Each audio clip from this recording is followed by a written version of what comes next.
रतिया तू मान हमर बतिया ए धनी सुते द बिछाव तनी खटिया ए धनी सुते द बिछाव तनी खटिया आजू के रतिया तू मान हमर बतिया ए धनी सुते द बिछाव तनी खटिया उठेला दरदिया तनी सदबाई देता हूँ ए राजा हो कमर में करवा तिल लगाई देता हूँ ए राजा हो कमर में करवा तिल लगाई देता हूँ ए राजा हो अरे लगा दी ना कमलेश रिकॉर्डिंग स्टूडियो मोहम्मदपुर।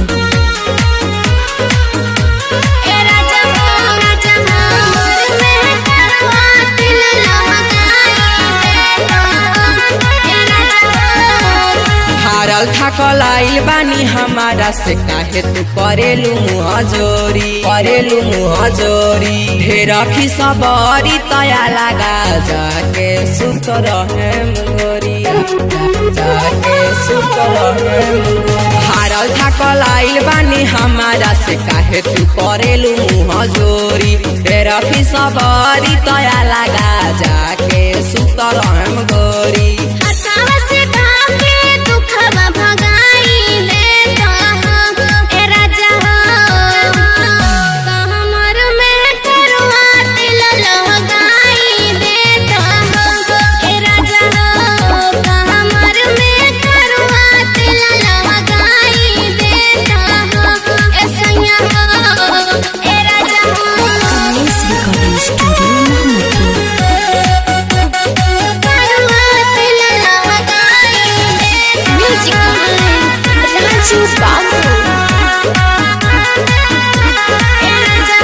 राजा राजा कह के हमारा के मुद में ले आवजनी रानी शुभम सुनाया जता हर ए गोरी बतिया न मानी ए गोरी बतिया न मानी राजा राजा कह के हमारा के मुद में ले आवजनी रानी शुभम सुनाया जता हर ए गोरी बतिया न मानी